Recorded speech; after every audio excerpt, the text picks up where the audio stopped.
Ada berapa pintu surga yang kalau tadi kan Ustadz jelaskan ada satu pintu surga yang akan dimasuki oleh orang-orang yang berpuasa. Ada berapa pintu surga lagi Ustadz yang ada di surga yang kita bisa masuki, dan apakah ada orang yang bisa memasuki semua pintu surga tersebut? Masya Allah. Setidaknya dalam riwayat-riwayat yang sahih ada 8 pintu surga. 8 pintu surga yang dapat dimasuki. Yang 8 ini akan terkait dengan spesifikasi amalan hamba saat dia berada di dunia. Contoh, kata Nabi saat sedang berkumpul seperti ini, Nabi sampaikan ada orang-orang yang akan masuk surga dengan pintu puasa, disebut dengan Ar-Rayyan.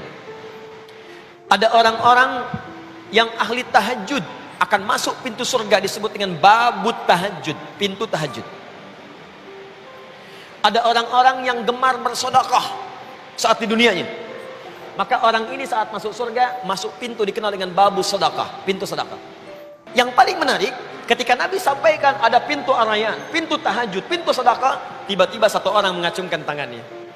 Kata beliau ini Abu Bakar As-Siddiq, ya Rasulullah, wahai Rasulullah, adakah yang saat masuk ke surga dipanggil oleh semua pintu tadi?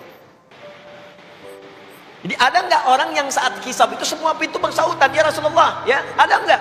Hei, aina ahli tahajud, aina ahli sedekah, aina? Wah, semua nanya. Kata Nabi, ada, dan saya bermohon kepada Allah engkau termasuk bagian dari orang itu. Tapi tidak cukup dengan amin ternyata. Begitu kalimat itu disampaikan, ternyata Abu Bakar berikhtiar untuk meraihnya. Jadi ini menunjukkan, kata para ahli hadis, tidak cukup doa itu bersanding sekedar dengan harapan, tapi harus disandingkan dengan ikhtiar. Maka sejak saat itu Abu Bakar As-Siddiq membuat program surgawi dalam kehidupan aktivitas hariannya.